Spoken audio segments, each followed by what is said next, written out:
Siang Pro 4 RRI Makassar.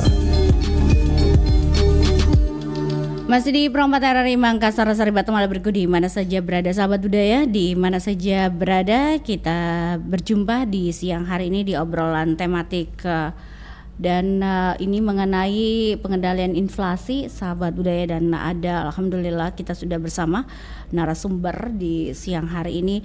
Dan seperti kita ketahui, inflasi itu umumnya dikenali oleh masyarakat sebagai kenaikan harga barang dan jasa yang terjadi di masyarakat, dan umumnya terdapat dampak yang terasa membebani masyarakat, yaitu kenaikan harga atau dampak ya yang terasa juga di sektor industri. Kita akan berbincang bersama narasumber Bapak Andi Nur Baumas CPP HD. Beliau adalah Lecturer Business Inkubator Expert dengan topik kita inflasi terhadap dunia industri. Kita menyapa, Assalamualaikum Pak Nur. Waalaikumsalam Bu. Iya, Mbak Anti. Ya. Iya. Apa kabar Pak? Alhamdulillah baik. Ya, dan senang bisa berkunjung di RRI Pro 4 ini. Iya, alhamdulillah. Terima kasih Pak ya. Ada waktunya ya, kali ini sekali. Begitu. Karena ini beliau katanya suka pergi kemana-mana begitu ya. Oke. Baik Pak, nanti kita menyapa pendengar juga di line telepon 0811 409 250 yang mungkin mau bertanya di siang hari ini terkait dengan topik kita. Nanti kita akan sama-sama ya. Alhamdulillah. Baik Pak, kita bicara inflasi terhadap dunia industri. Nah, bagaimana sebenarnya pemahaman inflasi itu dan kaitannya dengan dunia industri? Paling tidak apa dulu inflasi itu? Ya, jadi Mbak Ati, memang ini menjadi concern pemerintah ya beberapa tahun belakangan ini terhadap bagaimana menghadapi ini inflasi. Karena kalau tidak di manajemen dengan baik itu bisa menjadi kayak seperti penyakit ya. Kalau di tubuh kita itu merokok terus, tapi kalau tidak diimbangi dengan hidup sehat, itu dia menggerogoti kesehatan. Mungkin tidak dirasa, tapi kok tiba-tiba langsung. Ini yang bahaya.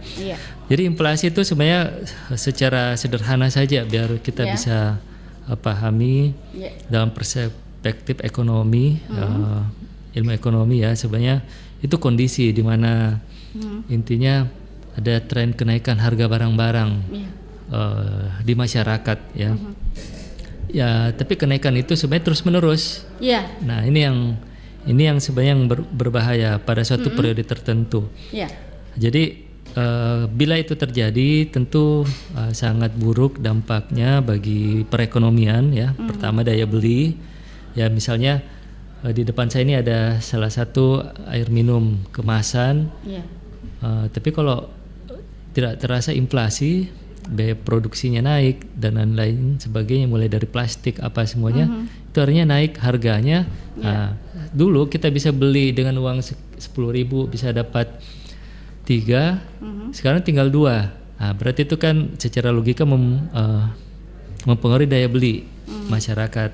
Nah, itulah namanya dampak panjangnya inflasi itu adalah mempengaruhi daya beli masyarakat, sehingga dia tidak bisa lagi membeli tadi dengan 5 menjadi cuma 2.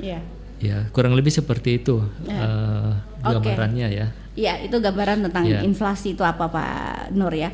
Baik Pak Nur, kalau bicara tentang penyebab inflasi sendiri, itu apa faktor-faktor yang menyebabkan inflasi di tingkat nasional itu dan juga global? Faktor-faktor apa ini Pak yang penyebabnya? Ya, kalau di perspektif ekonomi mikro ya, karena kalau saya basicnya di ekonomi mikro itu, inflasi itu sebenarnya dia dampaknya itu penyebabnya itu pertama nilai tukar karena kita kan menggunakan nilai tukar uang, kita rata-rata menggunakan dolar. Nah, penguatan nilai dolar itu pasti akan berpengaruh terhadap inflasi. Itu biasanya di dalam perspektif ekonomi moneter. Kemudian yang lain biasanya itu juga karena kita tergantung dari barang-barang luar, barang-barang impor. Bahan baku kita itu tergantung dari luar. Nah, bila nilai tukar itu menguat, kita kan biasanya transaksinya pakai nilai uang dolar, sehingga biasanya kita membeli sekian dolar, begitu naik, sehingga itu kita harus bayar lagi lebih mahal dolarnya. Nah yang terakhir ini itu karena biasanya juga memang faktor demand dan permintaan. Kalau tiba-tiba tinggi demandnya, itu biasanya juga akhirnya inflasinya juga akan ikut naik. Dan terakhir juga faktor ketersediaan barang selain demand dan supply demand dan supply. Nah itu semua mempengaruhi secara, sebenarnya ada yang berpengaruh secara langsung, ada yang tidak langsung. Jadi inflasi ini memang akhirnya menjadi suatu kebijakan pemerintah selalu mengontrol, karena tidak bisa juga pemerintah sendiri harus dikeroyok ini barang-barang, apakah itu dari pihak swasta, dari pihak industri. Nah, tapi umumnya seperti itu, 3 hal itu yang tadi yang saya bicarakan. Pertama nilai tukar, kemudian komoditas yang terlalu banyak kita mengambil dari luar, impor, dan terakhir itu saya bilang tadi pengaruh supply dan demand. Artinya mengontrol di sini Pak ya? Ya betul sekali. Baik Pak, kalau bicara tentang indikator inflasi sendiri, nah bagaimana itu inflasi diukur dan apa indikator-indikator yang digunakan untuk menilai tingkat inflasi itu sendiri? Ya biasanya ada pemerintah, apa istilahnya, ada lembaga pemerintah yang selalu mengukur. Kita berterima kasih dengan BPS Biro Pusat Statistik, karena dia secara rutin itu mingguan dia pantau harga barang, kemudian itulah yang dijadikan patokan inflasi. Kalau kita kan sekarang inflasi itu kita masih terkendali di bawah rata-rata sekitar 2 sampai 2% lah itu. Jadi bagaimana mengukurnya? Sebenarnya teman-teman dari BPS itu punya instrumen sendiri dengan cara melihat harga pergerakan di masyarakat, di pasar, biasanya di pasar. Misalnya berarti mungkin minggu lalu beli ayam beli ayam potong itu kan berapa ya sekarang, 80.000, 70.000. Tergantung kilo mungkin Pak ya. Per ekor ayam. Mungkin ingat-ingat kita sambil 65.000 Pak. 65.000 ya. Mungkin tapi, itu 2 kiloan mungkin ya Pak ya. Nah dulu kan waktu pas menjelang ini sempat 70.000, 80.000. Betul, benar. Jadi kok bisa begitu? Ya itulah karena memang supply dan demand. Begitu misalnya ayam lagi dibutuhkan karena banyak permintaan, nah sehingga naik harganya naik. Nah pemerintah di situ biasanya bertugas untuk mengintervensi.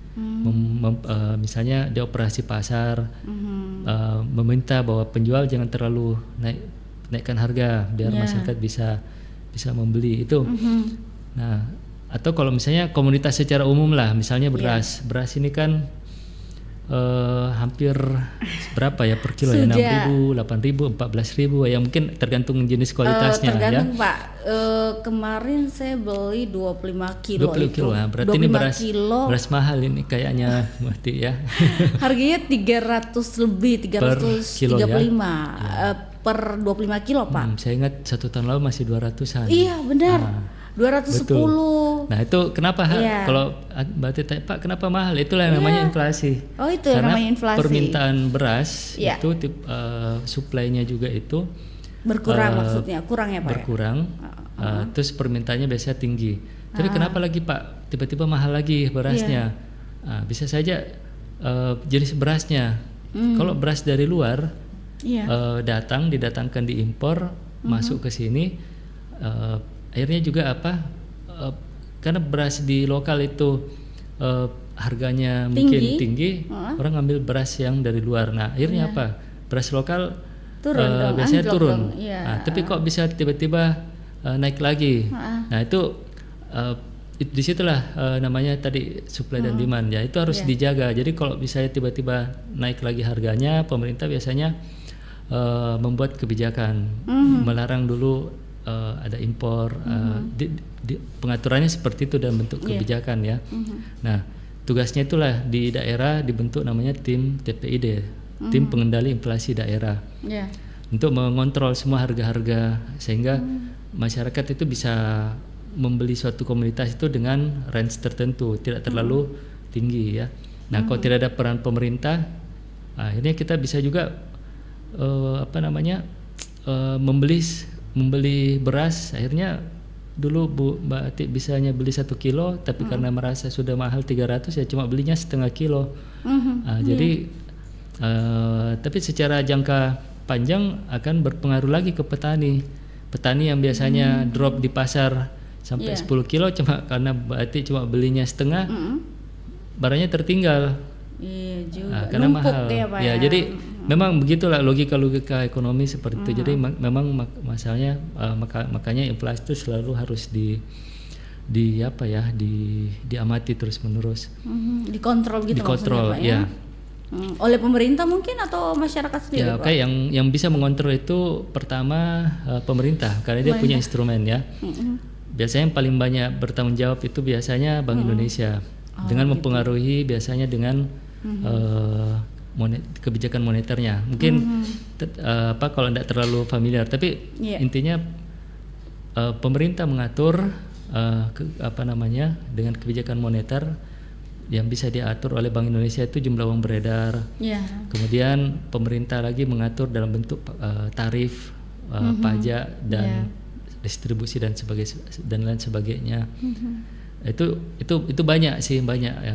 Terus kedua apalagi Pak, ya pemerintah daerah juga dia memudahkan kita untuk memperoleh beras, tidak membajaki terlalu banyak, membuat tinggi restribusi orang-orang yang mau di pasar jualan itu yang seperti itu, hal-hal seperti itu.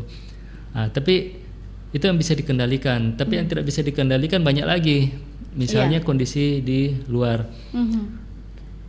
Misalnya tiba-tiba ada banjir, terhalang. Biasanya kita ambil beras dari Cidrap di Endrekang, itu kan penghasil lumbung beras. Tapi kalau banjir, petani gagal panen atau terhalang mobilnya tidak bisa masuk dulu karena banjir, orang yang butuh beras hari ini akhirnya tidak jadi beli atau dia ngambil beras yang sudah ada, tapi beras yang sudah ada karena tiba-tiba cuma yang itu akhirnya naik kan harganya karena tiba-tiba permintaan. Nah, hal seperti itu yang banyak biasanya kita tidak ketahui. Nah, yang saya bilang yang agak susah ini dikendalikan adalah faktor yang tidak bisa dikontrol. Misalnya situasi alam. Gagal panen karena tiba-tiba perubahan iklim. Istilah kerennya climate change ya. Harusnya musim kemarau, tiba-tiba musim hujan. Hujannya besar, akhirnya banjir, gagal panen lagi. Sehingga mempengaruhi lagi stok beras yang harusnya beras itu bisa dijual, tapi akhirnya di sekian ton, tapi karena banjir rusak, akhirnya tidak ada. Nah itu yang biasanya menyebabkan juga inflasi itu terjadi. Jadi makanya begitu pemerintah itu harus cepat tanggap selalu ya untuk ini. Nah hal-hal yang masalah kecil-kecil seperti itu kalau 2 bulan 3 bulan tidak diatasi pasti akan bikin inflasi lagi. Ini banyak. Tapi itu belum berdampak ke industri ya. Kita masih secara umum ini. Masih secara umum dulu. Baik. Bagaimana kalau kita bicara lagi terkait dengan inflasi itu sendiri di dunia industri? Kita akan bahas ini Pak. Bagaimana cara mengatasinya sebenarnya nih kalau dampak inflasi sendiri terhadap dunia industri di Sulsel? Karena biasa kenaikan biaya produksi, tentunya ini salah satu juga mempengaruhi ya Pak ya. Mempengaruhi sekali saat ini ya. Bagaimana kenaikan harga bahan baku sendiri dan energi juga mempengaruhi biaya produksi itu Pak? Bisa. Jadi kalau bicara industri itu adalah kumpulan perusahaan-perusahaan yang sejenis biasanya. Atau, yang paling merasakan sebenarnya ke depan ke inflasi itu selain masyarakat, industri juga punya masalah. Apa itu Pak? Biasanya kalau terjadi inflasi ini, kalau pemerintah tidak bisa menjaga. Kan ada batas tertinggi, batas terendah, tapi tiba-tiba terlalu tinggi misalnya. Nah, pasti dampaknya ke industri itu biasanya kita kenaikan biaya produksi ke industri ya. Nah, biasanya dulu beras sekilo sekian, akhirnya dia tidak bisa lagi, harus order. Masih mungkin dia mungkin masih pakai harga beras yang lama, tapi begitu dia order, waduh sudah naik lagi. Nah, pengusaha kan tidak mau rugi. Nah, pasti dikasih naik harga jualnya. Beras yang, maksud saya beras yang diolah ya, bukan beras. Maksudnya kan industri biasanya mengolah beras jadi tepung misalnya, atau gandum apa yang dalam atau dia pakai jagung, lagi, dia pakai lagi, tepung, dia pakai itu untuk proses produksi ya. Itu pasti dia naikkan di situ persoalannya. Jadi apa? Kenaikan biaya produksi. Kalau biaya produksi naik, ya. Biasanya kalau harga naik, kita akhirnya tidak beli banyak lagi karena biasanya konsumen beli segitu karena bilang, naik, pasti dia kurangi konsumsinya. Kalau dikurangi konsumsinya, dampaknya lagi ke perusahaan tidak bisa dapat untung besar lagi. Harusnya dia biasa laku 100, tapi karena barangnya naik, pembeli lagi juga berkurang, sehingga biasanya namanya penurunan revenue ya. Yang lebih parah lagi kalau industri itu, Bu Mbak Ita, berarti utang. Oh iya juga. Karena ininya apa namanya? Karena penerimanya turun, untuk bayar utang kan akhirnya habis uangnya. Iya benar juga, kas kosong Pak ya. Kasnya jadi ini. Nah kalau utangnya tidak habis dipakai bayar hutang, ya berdampak juga kepada kesejahteraan karyawan. Jadi banyak ini inflasi itulah saya bilang tadi, seperti di awal saya bilang kayak seperti merokok, begitu kena, hati yang kena, jantung kena, paru-paru, jadi berpengaruh semua nanti ke perekonomian. Nah, akhirnya tiba-tiba jatuh. Itu dia. Oke, baik. Kalau bicara tentang penurunan daya beli sendiri, ini daya beli konsumen, Pak. Bagaimana dampak inflasi terhadap permintaan konsumen dan implikasinya pada penjualan itu sendiri? Iya, jadi sangat berdampak. Jadi kalau daya beli turun, tentu juga kan orang yang menjual juga akhirnya menerima lebih sedikit ya. Ya misalnya paling contoh di pasar nih, saya kemarin cerita-cerita sama pedagang pasar di Antang, karena saya sering bertemu sama pelaku UKM. Dia penjual nasi kuning, dia ngerasa bahwa 3-4 bulan ini orang tidak mau lagi, jarang membeli nasi kuning itu tidak seperti berapa tahun lalu. Mereka sarapan beli nasi kuning, sekarang tidak, karena mereka lebih suka buat sarapan sendiri yang jauh lebih murah.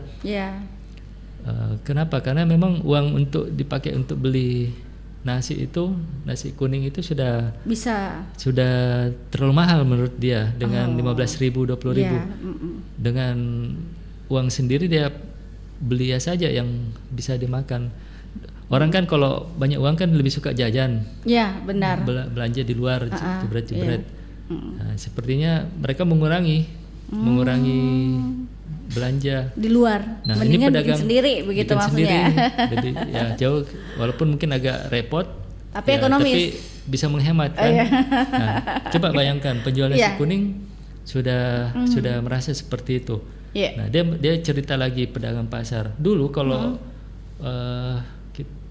jam pagi itu kalau kita beli pasar, kita penjual yang di ujung sana sama ujung sini tidak bisa saling melihat karena banyak orang. Iya. Sekarang sudah bisa saling lihat lagi di situ. Kenapa? Pasarnya sepi. Iya. Jadi orang mengurangi juga konsumsi belanja. Nah, jadi itulah seperti itu kronologi. Jadi kalau berasnya mahal berarti makan nasinya sedikit saja ya Pak ya? Bukan sedikit, atau malah ada yang kalau di ekonomi kan kalau beras mahal diganti dengan substitusinya biasanya makan jagung atau ubi yang lebih murah dibanding nasi, atau beras yang lebih murah lagi. Iya betul. Seperti itu. Oke. Baik, kalau bicara tentang penurunan daya beli, kita akan bicara tentang efek dari profitabilitas. Nah, sebenarnya Pak, bagaimana ini pengaruh inflasi terhadap margin keuntungan dan strategi perusahaan untuk menghadapinya?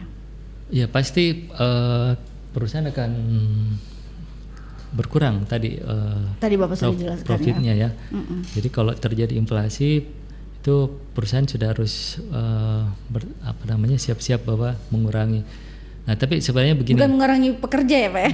mengurangi operasionalnya. Operasionalnya, oke. Nah, jam operasional nih maksudnya, jam operasional Pak? Jam operasionalnya bisa juga, atau dia harus biar tetap hidup kan. Jadi kalau ini nanti kelanjutan dari pertanyaan ke depan, saya rasa tadi pertanyaan dampaknya terhadap dan bagaimana cara ini perusahaan menghadapi itu.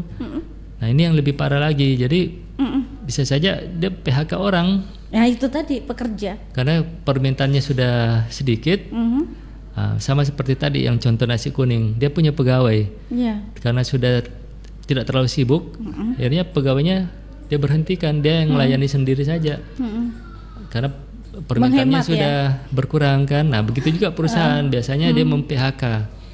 Nah, makanya isu-isu kenapa banyak PHK sekarang, Bu, ini kalau Anda searching terutama di Jawa Barat, itu pabrik-pabrik tekstil, itu sekarang rajin mem-PHK, mengurangi setengah karyawannya. Karena permintaan tekstil dalam negeri itu sudah berkurang. Nah, jadi dampaknya apa? Pengangguran. Iya, benar. Kemudian apalagi lain itu biasanya dia mengurangi lagi membeli bahan baku. Nah, kalau pabrik tekstil mengurangi beli kapas, otomatis petani kapas dan sebagainya kan berkurang lagi pendapatannya karena permintaannya sedikit. Perusahaannya biasanya itu besar, ini berkurang. Jadi seperti itulah perputarannya Pak ya. Oke, baik. Nah, kurang lebih gitu. Iya, oke. Baik. Kalau bicara kenaikan suku bunga, kan tadi bicara tentang BI sendiri. Itu kan BU juga pasti punya peran dalam hal ini sekali. Untuk suku bunga. Betul. Nah, apa hubungannya Pak antara inflasi, suku bunga serta dampaknya pada pembiayaan industri itu sendiri? Ya, jadi ini suku bunga sering naik juga ya Pak ya? Itu kan sekarang saya lupa ya, SBI suku bunga sekitar 5% ya, 4% ya. Coba saya cek dulu. Oh, lumayan. Pak, kemarin tahun berapa ya? Tunggu dulu, saya hitung juga dulu. 2020 BI rate ya. Disebut dengan BI rate ini. 2000 berapa itu? Itu masih 3% Pak untuk suku bunga di Bank BRI ya. Saya kurang tahu kalau BI ya. Oh ya, BI ya. Jadi begini, jadi BI rate itu adalah suku bunga yang dikeluarkan oleh Bank Sentral yang menjadi acuan semua bank-bank. Semua bank-bank ya. Seluruh Indonesia. Nah, sekarang saya lihat itu BI rate semenjak pas habis corona itu dinaikkan. Kenapa dinaikkan? Sekarang saya lihat 6% ya. Dulu kemarin tahun lalu 5%. Nah, kalau kami lihat itu bahaya. Karena terlalu tinggi. Kenapa bahaya begini? Bank itu pasti akan melempar suku bunganya di atas BI rate biar dapat untung. BRI ya, kayak yang tadi disebutkan. Contoh BRI ya. Wah, lumayan Pak ya. Nah, jadi tapi dunia usaha menjerit karena tinggi sekali bunganya. Iya, bukan usaha saja Pak, itu yang kredit konsumsi ya, kartu kredit. Iya. Kartu kredit mungkin lebih besar Pak ya bunganya. Mohon maaf ini. Pasti biasa. Mahal karena dia jenis kredit konsumsi itu pasti biasanya di atas 10%. Oh, lumayan ya. Biasanya. Kalau untuk usaha itu biasanya di bawah ya. Atau kalau untuk properti itu biasanya agak di bawah, tapi kalau untuk konsumsi itu biasanya main 15-20%. Kenapa tinggi? Karena ya itu tadi BI itu salah satu dampaknya ke perbankan ya. Karena kenapa BI kasih naik, kenapa kasih turun? Kenapa dia kasih naik itu biar maunya bank itu bergairah untuk mencari nasabah. Kredit itu dipakai di dunia industri itu gitu. Seperti itu. Stimulusnya seperti itu. Jadi orang kaya ini lebih baik daripada saya simpan uang di bank, lebih baik saya buka usaha. kan lebih besar. Atau pengusaha dia suruh dipaksa untuk berutang, biar utang itu untuk membuka usaha. Tapi kan bagaimana dengan suku bunga yang tinggi, apa keuntungan juga Pak ya kalau bicara begitu ya? Makanya tadi kembali kalau inflasi lagi tidak bisa dia jaga, orang kan membatasi belinya. Jadi seperti itu. Makanya memang selalu harus dijaga. Nah, Pak, berapa sih yang normal, berapa? Ya tidak ada. Saya melihat tidak ada. Ini tergantung keseimbangan baru ya. Itu orang moneter itu bisa menjelaskan. Tapi kurang lebih seperti itu kalau saya jelaskan ke industri ya. Untuk industri. Baik, Pak, kita akan lanjut lagi dengan nanti akan saya tanyakan lagi dampak atau persaingan ya yang sangat ketat saat ini ada menyebabkan beberapa industri ya, inflasi ini. Kita akan jeda dulu Pak. Saya kasih dengar dulu sebuah lagu ya biar tidak terlalu pusing. Karena kalau bicara tentang inflasi itu orang berpikir apa sih inflasi, apalagi masyarakat kecil itu tidak pengaruh katanya mereka bilang tidak pengaruh karena tetap dibeli walaupun barang itu tinggi. Begitu. Nanti kita akan bahas lebih lanjut Pak. Kita dengarkan dulu kelong berikut ini.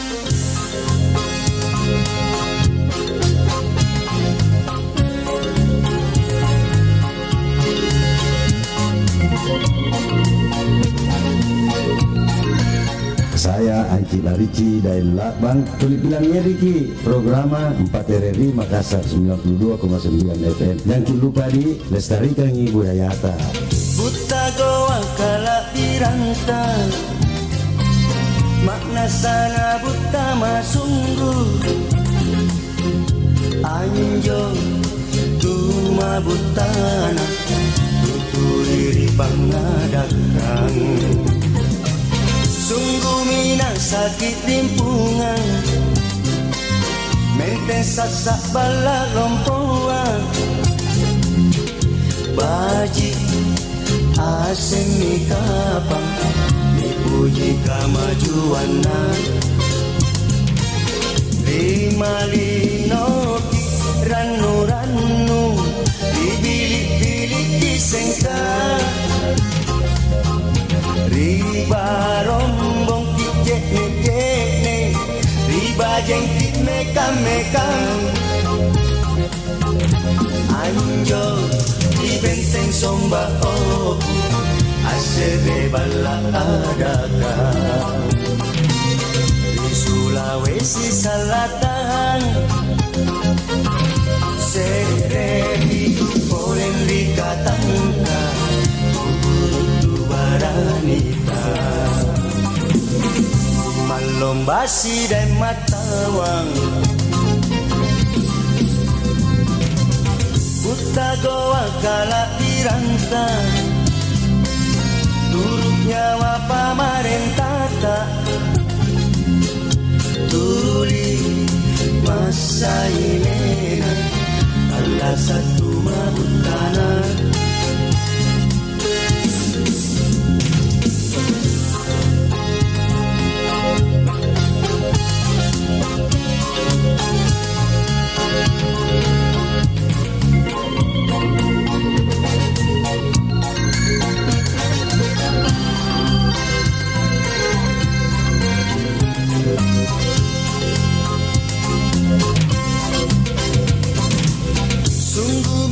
sakit rimpungan menten sasak bala lompoan baji asemi kapang dipuji kamajuana lima linoki ranu-ranu dibilik-bilik disengka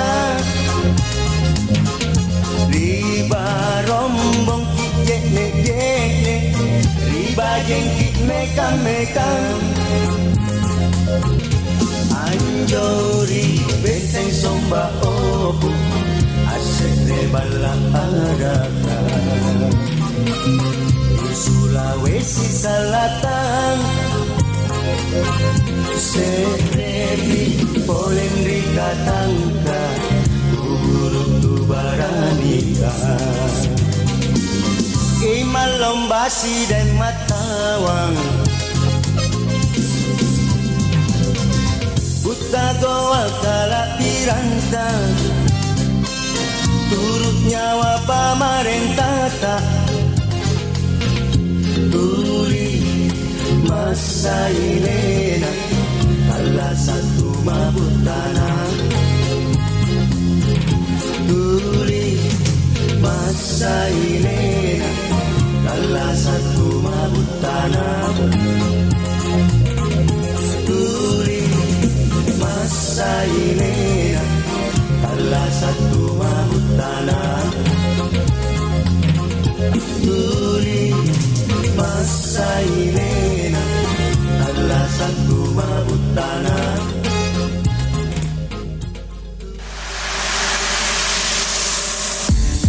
Mau punya single seperti Maria Pudesa atau Jos Florentino?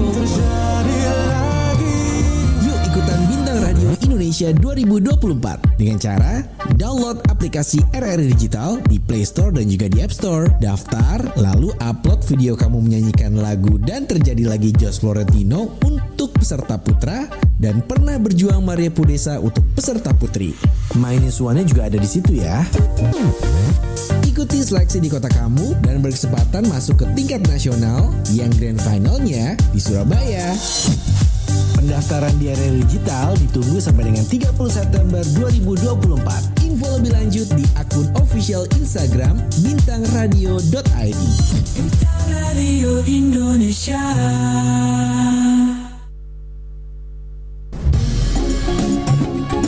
Nusantara Siang Pro 4 RRI Makassar.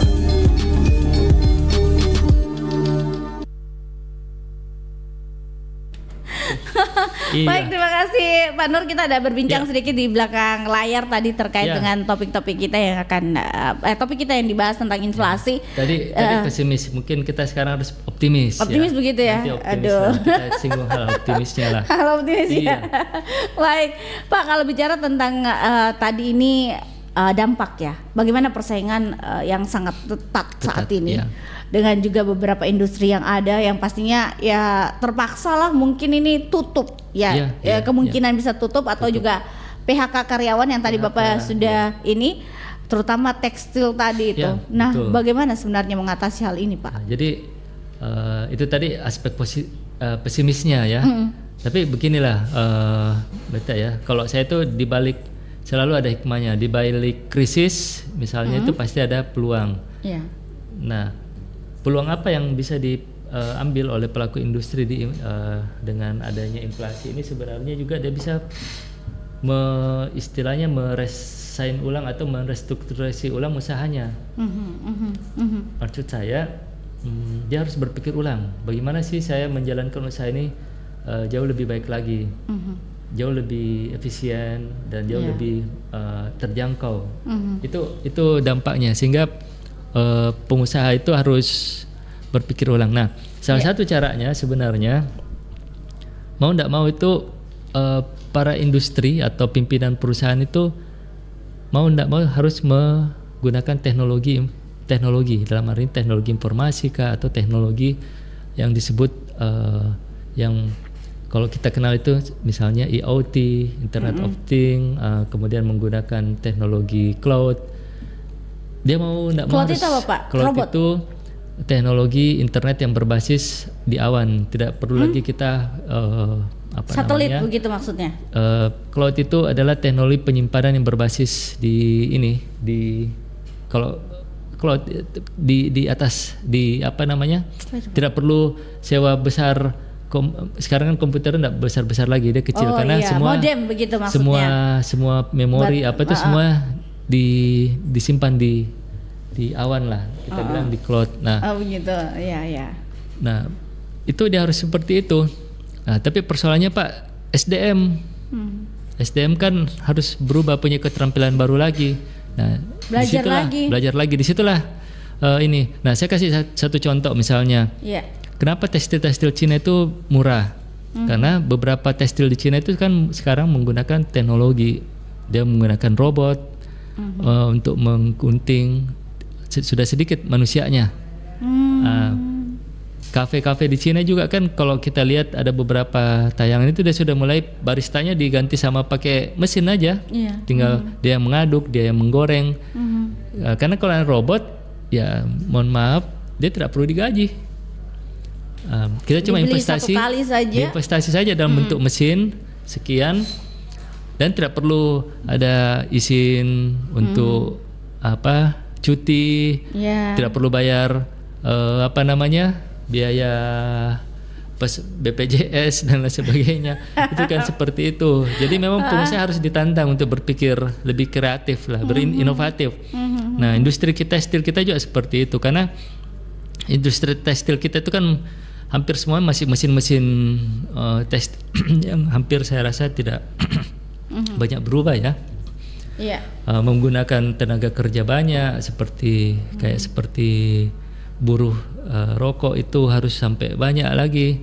Nah sekarang orang pakai seperti itu. Nah sehingga dampaknya apa? Jangan mengeluh lah. Pengusaha itu tidak boleh mengeluh. Dia harus selalu berpikir kreatif, inovatif. Nah saatnya untuk memikirkan ulang, untuk bisa mensiasati lah ini inflasi, sehingga harganya masih bisa kompetitif, bisa masih lebih murah. Ya tentu dengan pengurangan karyawan apalagi ya, tapi kan dia harus tetap berpikir untuk usahanya jalan. Seperti itu, itu optimismenya. Ya. Oke. Baik, yang mau menelpon silakan bertanya di nomor telepon kami 0811 409 250. Sahabat budaya boleh langsung bergabung. Ada yang mau bertanya tentang topik kita mengenai inflasi di hari ini, bagaimana inflasi itu mungkin berpengaruh ya terhadap kita semua masyarakat, apalagi perusahaan-perusahaan industri itu sendiri. Nah, Pak, tadi kita bicara dampak inflasi itu sendiri terhadap dunia industri. Nah, bagaimana tantangan dan peluang ini kita bagi industri di tengah inflasi?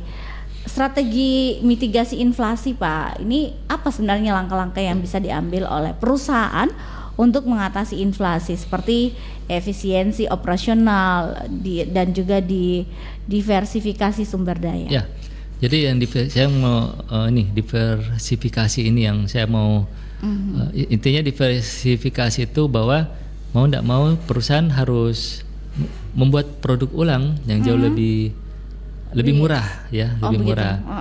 Maksudnya saya begini, dia harus memikirkan ulang bahwa kalau tekstil sudah tidak laku, maka dia harus mencari bahan baku tekstil yang jauh lebih terjangkau dan murah. Begitu.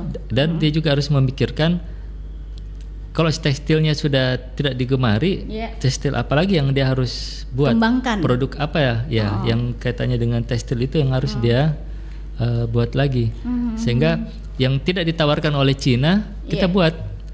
Sekarang kan banjir Cina ya, baju Cina, tekstil dari Cina. Nah sekarang Made in China maksudnya. Nah sekarang tekstil apa yang orang Cina tidak bisa buat, kita buat. Yang mungkin orang Cina tidak bisa buat, kita buat. Disitulah namanya sebagai inovasi. Itu yang dibutuhkan, inovasi ya. Dan kita harus mau tidak mau memang harus siap dengan itu semua. Nah terus Pak, kaitannya dengan inflasi. Nah, memang menurut saya yang mempunyai peran terbesar di inflasi ini sebenarnya bukan dunia usaha ya, karena dunia usaha itu, tapi pemerintah sebenarnya. Kita harap di presiden yang baru kita ini Pak Prabowo, dia dengan menteri-menterinya, terutama menteri ekonomi, dia bisa membuat kebijakan-kebijakan lah, sehingga inflasi ini bisa jauh lebih bisa kita kendalikan. Itu harapannya ya. Harapannya Pak ya. Harapannya. Industri juga akan sangat berharap ya, sangat berharap kebijakan-kebijakan itu lebih pro ke industri, sehingga musuh atau penyakit ya, kita sebut saja lah inflasi ini tidak sampai menggerogoti yang seperti tadi yang di awal mulanya saya ceritakan. Begitu ya Pak ya. Itu salah satu yang kita ketahui sama-sama. Baik. Kembali lagi Pak, ini bicara tentang dampak lagi. Ini kan kalau orang-orang boleh bergabung dulu. Saya mau mengajak sahabat budaya bergabung di 0811 409 250. Nah, Pak, kalau bicara tentang tantangan Mas, ini inovasi teknologi, ini Ya, inovasi dan teknologi betul, ini pasti penting juga ya untuk tadi kita cerita industri ya. betul, Tadi, ya. Oke. Nah, bagaimana inovasi dan teknologi itu bisa membantu industri dalam mengurangi dampak inflasi? Iya, jadi memang saya harap industri ini rajin-rajin penelitian juga kayak seperti kampus ya. Maksud saya begini, dia harus melihat juga studi banding di negara-negara lain. Teknologi apa sih misalnya yang sekarang tekstil yang bisa dibutuhkan sehingga kita bisa beli produknya. Kalau memang pengusaha tidak bisa beli, ya minta tolong sama pemerintah dengan instrumen mungkin ada pertama pengurangan pajak untuk barang yang mau diimpor, sehingga biasanya kan kalau barang-barang industri itu ini mahal ya kalau mau didatangkan dari luar. Nah, sama pemerintah buat stimulus sehingga kita bisa beli, atau mengajak perguruan tinggi atau mengajak BUMN untuk membuat pabrik atau membuat mesin industri tekstil yang bisa menandingi kecepatan dan proses produksinya jauh lebih mudah, sehingga kita bisa membuat kain ataupun tekstil yang bisa bersaing dengan Cina. Menurut saya seperti itu. Betul, Pak, ya. Solusinya ya untuk bertahan. Iya, karena ini kan bicara tentang tantangannya pasti harus ada ini ya Pak ya, inovasi. Nah, inovasi itulah dalam bentuk mesin, teknologi yang baru, kemudian proses produksi yang lebih baru, sehingga produk yang kita hasilkan tuh Cina biasanya kadang kan biasanya mungkin cepat luntur, cepat ini kita sudah murah juga tidak cepat luntur, tapi dia kuat misalnya. Itu kan bicara tentang inovasi. Baik Pak, kalau bicara peluang ekspor itu sendiri, apakah inflasi juga membuka peluang untuk ekspor dan bagaimana dunia industri bisa memanfaatkan hal tersebut? Ya, apakah dengan ekspor inflasi bisa dijaga ya? Ya, saya rasa itu ada kaitannya, tapi tidak secara langsung sih biasanya. Tidak secara langsung. Biasanya kalau kita ekspor, ya itu kan mendatangkan income dari kita ya. Devisa ya bagi negara ya. Income dalam bentuk pertama penerimaan masuk ke ini, kemudian tarif dan sebagainya. Nah, saya rasa itu untuk jangka panjang pasti akan menghambat inflasi, itu intinya. Dan saya rasa memang pemerintah harus menggenjot juga ekspor. Oh begitu? Dia harus menggenjot ekspor, terutama industri-industri kita yang yang kalah ya, yang kalah. Dalam arti begini, dia harus membantu juga industri-industri yang sudah tidak bisa ini untuk dicarikan pasar-pasar baru lagi yang menurut saya negara-negara yang masih butuh produk-produk kita itu kan masih banyak. Apalagi dengan isu perang dagang, banyak juga negara yang tidak suka. Perang dagang ini apa nih Pak? Perang dagang, maksudnya begini, produk Cina itu tidak akan masuk lagi di Amerika karena Amerika memproteksi barang-barang Cina ya dengan cara menaikkan tarifnya. Itu namanya perang dagang. India sama Cina itu juga kan berperang. Jadi produk-produk India itu terutama tekstil itu di Cina ditolak. Begitu juga sebaliknya, produk tekstil di Cina ke India ditolak. Sebenarnya dengan itu kita bisa memanfaatkan. Tapi pemerintah Indonesia enggak pas sekarang justru pengen K-pop ini. Disitulah itu ya itu yang menjadi permasalahannya. Iya kan, kalau Bapak lihat sendiri kalau di medsos itu, apalagi di dunia budaya, TikTok itu, mereka jual online Pak. Mereka berada di mancanegara atau di luar, mereka menjual online. Iya. Nah, saya sarankan juga pemerintah mengajak masyarakatnya, pakailah produk buatan Indonesia sendiri, produk dalam negeri, jangan pakai produk orang luar. Ini juga yang menjadi masalah ini. Kenapa barang-barang tekstil di Jawa juga ini, karena masyarakat kita itu lebih suka tekstil dari Korea atau malah cakar kalau mau dipikir ya. Iya, benar. Itu kan juga barang dari luar. Nah, jadi dan masih baru-baru loh semua Pak, itu bukan bekas semata, tapi betul. Ada yang masih berlabel Pak. Masih berlabel, betul. Nah, ini semua yang bikin ini baru satu industri ya, tekstil itu yang hancur karena memang masyarakat juga tidak mau membeli produk-produk di dalam negerinya. Jadi banyak faktor lah. Tapi dengan kaitan dengan inflasi memang kita harus genjot ekspor juga. Saya rasa masih banyak peluang sebenarnya. Produk-produk Indonesia itu bisa bersaing di luar. Yang penting sebenarnya pemerintah juga membantu memfasilitasi dan si pengusaha ini juga pandai melihat peluang dan berani. Berani ini. Berani enggak dia tekstil ini tidak dipasarkan di sekitar negara Asia. Berani enggak tekstil kita masuk di pasar misalnya yang lagi bertumbuh ekonominya itu kayak Afrika seperti Nigeria. Nigeria itu lagi tumbuh. Tapi kenapa kita tidak masuk di sana? Karena pengusaha kita takut, maksudnya belum berani. Atau tidak ada di sana perwakilannya Pak atau diplomatiknya di sana? Memang ada masih belum dijajaki ya. Belum dijajaki. Itu pengaruh juga Pak kalau seperti itu menurut Bapak? Untuk ke industri atau inflasi sendiri. Jadi begini, ekspor itu kan sebenarnya memperkuat posisi neraca kita ya, neraca perdagangan kita. Sehingga dengan kuatnya cadangan devisa itu biasanya Bank Indonesia bisa mengintervensi jumlah uang beredar. Nah kalau uang beredar itu bisa diatasi, itu inflasi bisa dijaga. Karena itu. Logika seperti memang agak-agak susah dijelaskan, tapi memang begitulah cara kerja ekonomi. Karena tapi saya coba menjelaskan secara sederhana saja lah. Ekspor itu akan memperkuat kita punya neraca perdagangan. Karena ekspor itu lebih banyak mendapatkan uang devisa uang dalam bentuk devisa, kemudian penguatan nilai tukar. Seperti itu mendorong ke sana itu harusnya pemerintah. Baik. Pak, kalau bicara tentang peran inkubator sendiri dalam membantu industri menghadapi inflasi. Nah, bimbingan dan dukungan. Sebenarnya bagaimana inkubator membantu startup dan UMKM itu bertahan di kondisi inflasi? Jadi inkubator itu sebenarnya tidak punya pengaruh langsung terhadap inflasi. Inkubator itu diciptakan sebenarnya untuk membantu pengusaha-pengusaha yang baru memulai, misalnya kayak Bu Hati. Saya telah pensiun atau mau resign, saya mau jadi pengusaha. Nah, inkubator itu biasanya tempat untuk pendampingan, pembimbingan. Jadi dia lebih menciptakan